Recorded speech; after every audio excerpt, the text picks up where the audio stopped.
Hey folks, David Stewart here. What I would like to do for you today is give a little bit of a review and analysis of what is technically the most recent Harry Potter movie. That is Fantastic Beasts and Where to Find Them.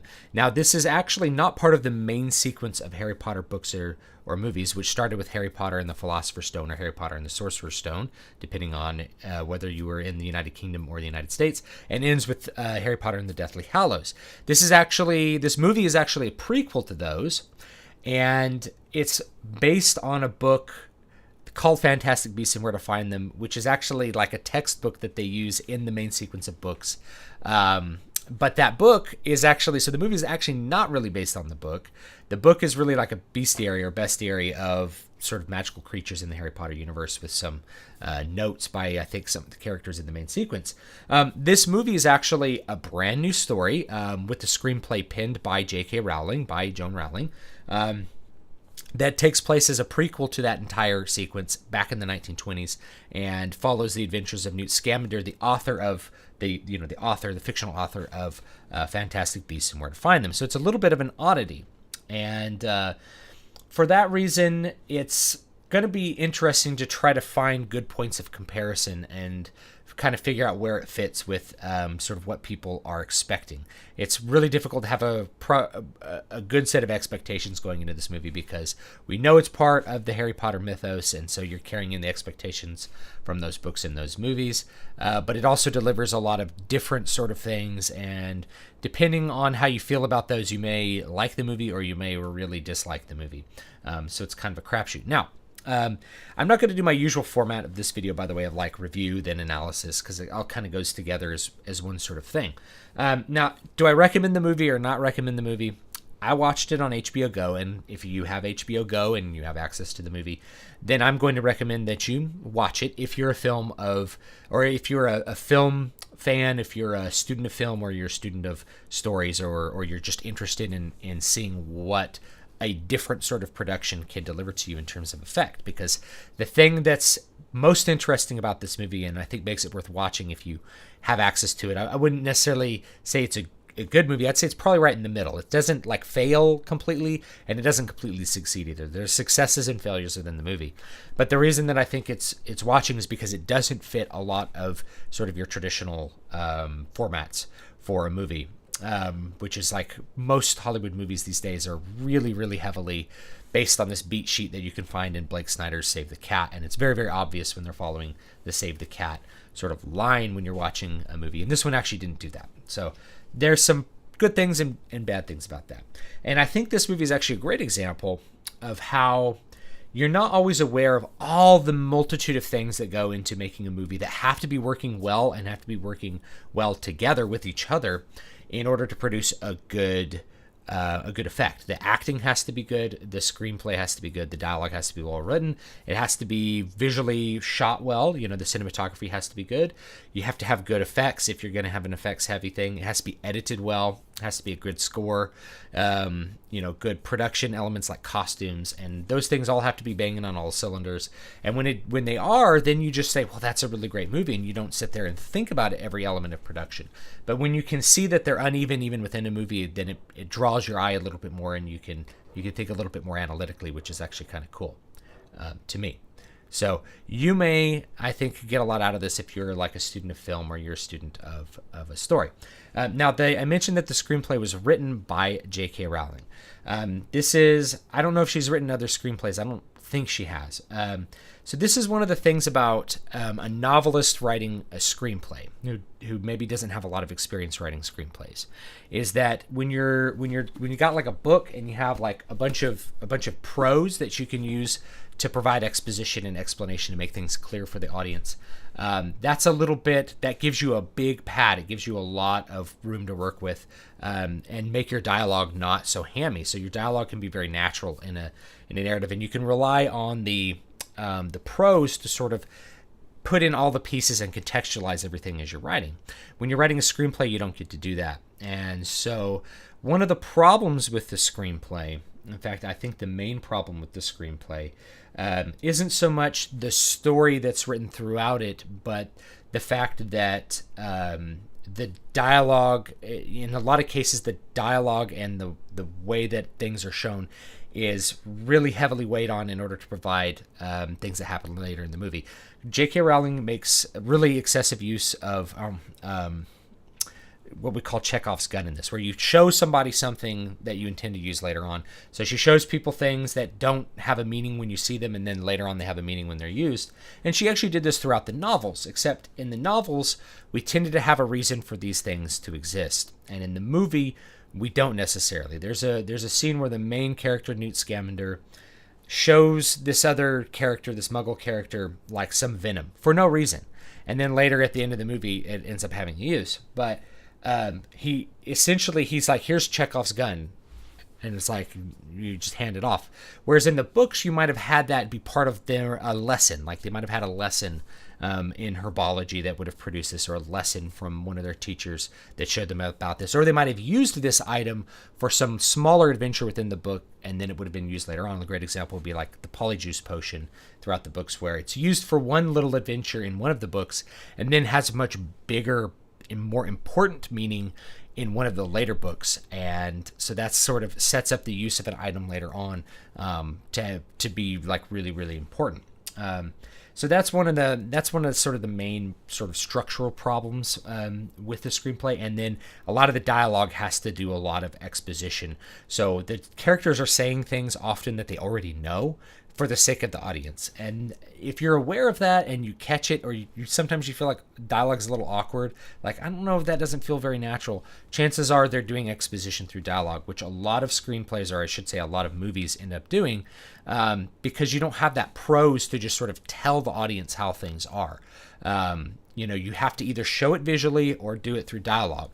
You can't have prose just explain things.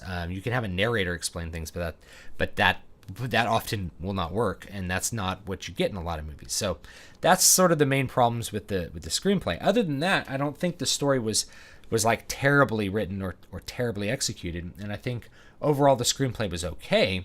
But I think transferring that screenplay, which wasn't perfect, into film, there was a lot of problems with that production as well. And so the main problem that I felt like hurt this movie was actually the acting. And I know that Eddie Redmayne, who was playing Newt Scamander, I think actually got an award for his part playing it. But I thought it was a terrible performance by him, horribly inadequate and very, very ineffective. And it was ineffective in the sense that you don't feel for the character. He kind of plays the character like he's autistic, like he has there's something like socially broken about him. And that just doesn't come off as very appealing to the audience. But the delivery of his lines is often very like muddled and muffled. And it's not that I have trouble understanding English accents or British accents. I really don't most of the time. But it's just kind of like this really low-key delivery of every line. So he just kind of is falling through the lines very, very quickly when he says them, and you just kind of like lose any sense of what the character is there for. I had to have the subtitles on and rewatch it several times to kind of get whether the line was important or not, and that really falls on the actor and to a certain extent the director, who was sort of getting this performance out of the actor, who sort of decided that Newt Scamander should be a particularly withdrawn and introverted and like somewhat autistic character. He was a little too heavily charactered in that sense, and if he had been in sort of less acted, if he'd been less heavily acted, he would have been a more effective and more interesting character. And actually, I think a lot of the lead actors are rather poorly execute what's there. So the screenplay is not perfect, and then you have a pretty uneven execution of the dialogue by the actors. Now, Colin Farrell is in this, and he sort of dominates every scene that he's in. And you get an immediate way of contrasting, like, oh, this is the way an actor can really call a scene to himself, can really dominate a scene, can really attract your attention, can really deliver dialogue in a way that feels dramatic and makes that dialogue have importance, meaning, and understanding. And the way that it ends up working with that is pretty effective. So because we have Colin Farrell in it being really, really effective, a lot of the other actors, by contrast, seem much less effective within the same movie. There's some other problems like editing.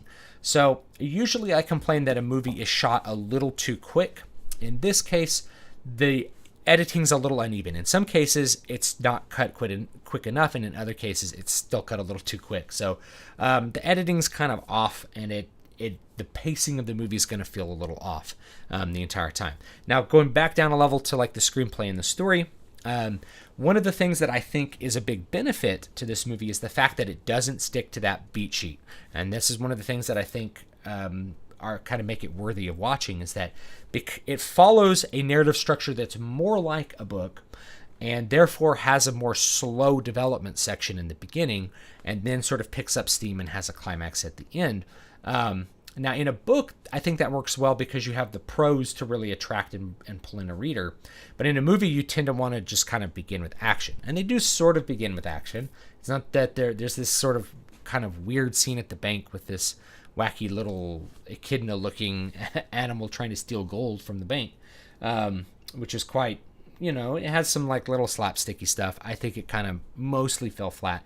But the problem with that is that we started with action and then we don't have a context for that.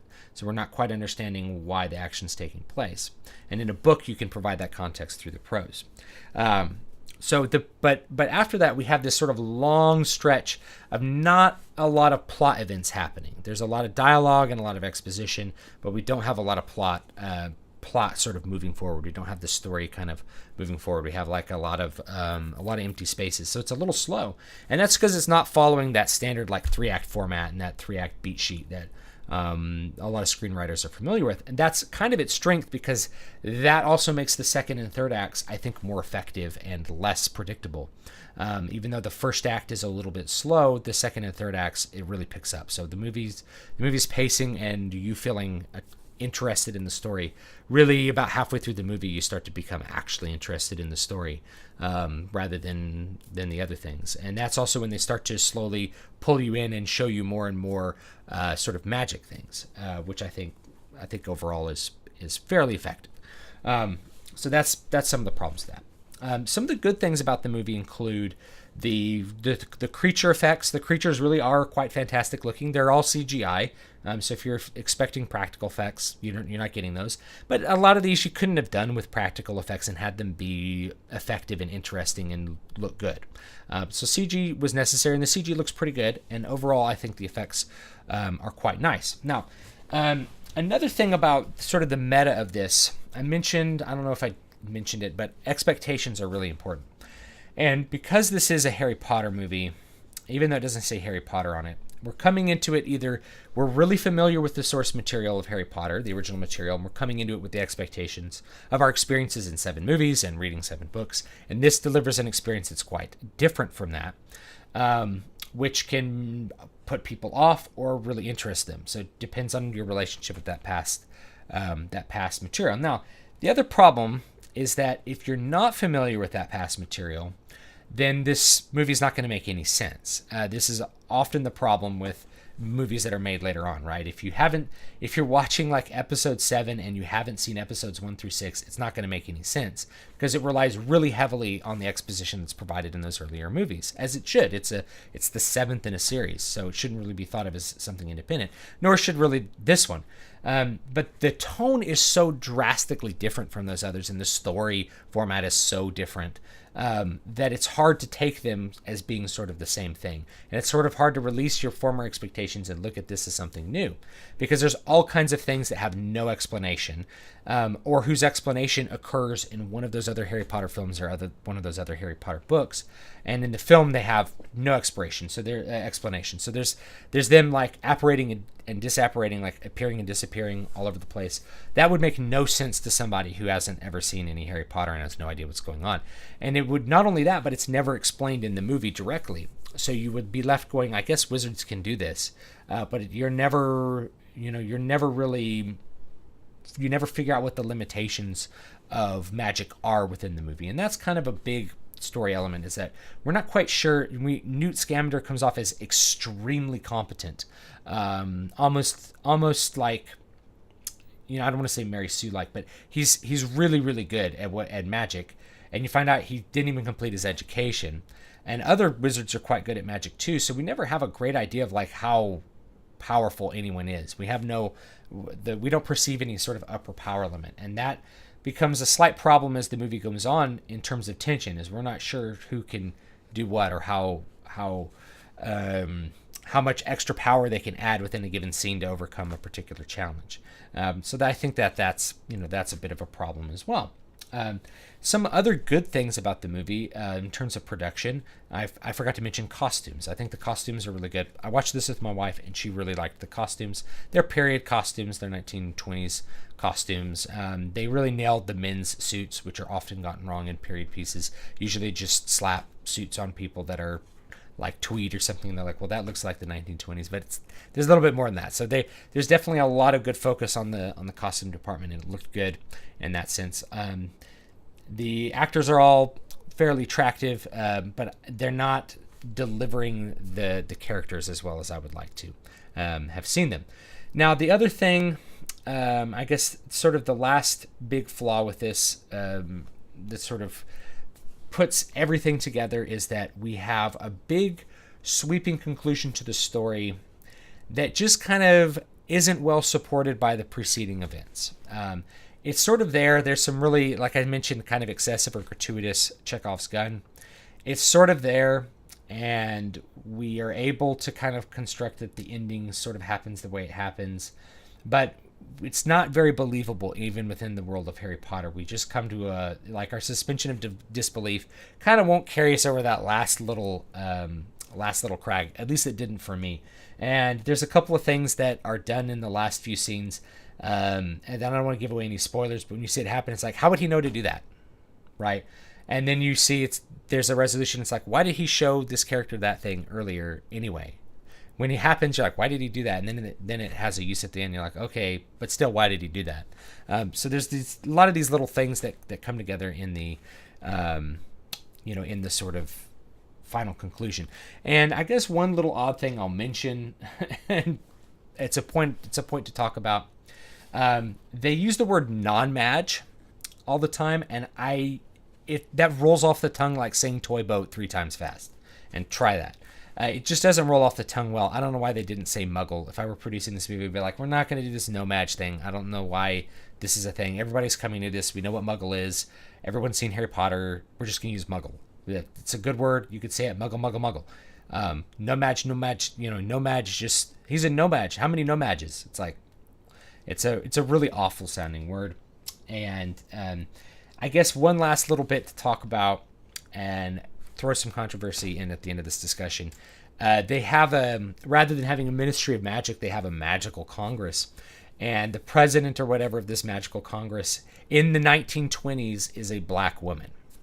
Now, this to say nothing against the capacity of black women wizards to be presidents, but presidents in 1920s United States, which even in New York had a lot of extreme racial divides, was to me just a bridge too far. When I saw that, I was like, I don't really believe that, because wizards are not completely aloof and above human society or something like that, or like immune. Be like, wizards are superhumans that have never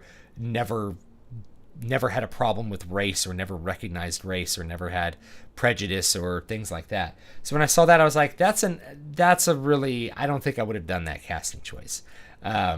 And I don't know why they did it. I can't say anything for sure, but it definitely, I noticed it. I'm like, why would there be a female black president in any like major, like of the United States, essentially in the 1920s? We still haven't had a female regular president, and it's 2017, and we've had one half black president in the United States. So I think, and that's 100 years ago. I just didn't really believe it. So you may give me a comment about that down below. Because if this was set in the modern times, I probably wouldn't have blinked, because I would consider that totally within the realms of possible. But because it was a period piece, it took me out of it a little bit. There's more things that if you've seen the movie, you could probably talk about with, but I think those are the main balancing points. There's some really good points. I thought a lot of the visuals were great. Some of the bad points, I thought a lot of the acting was bad. and some of the editing really needed to shape up, and there were some problems with the screenplay and the story as well. But overall, I guess it's just on the other side of recommendation, and mostly because it doesn't fit that normal movie format. I think it's kind of worth watching. It's more interesting than a normal movie simply because of that. So thanks so much for watching. Don't forget to like, comment, and subscribe. I really appreciate the conversations, and I will see you guys next time. By the way, you can still buy my books, my fantasy books. Water of Awakening is still 99 cents for right now. This is my little epic heroic fantasy. You can also get Garmish and the Farmer. That's my little fairy tale. This one, the ebook is free right now. It's still free on Amazon, so grab it, and I will see you guys next time.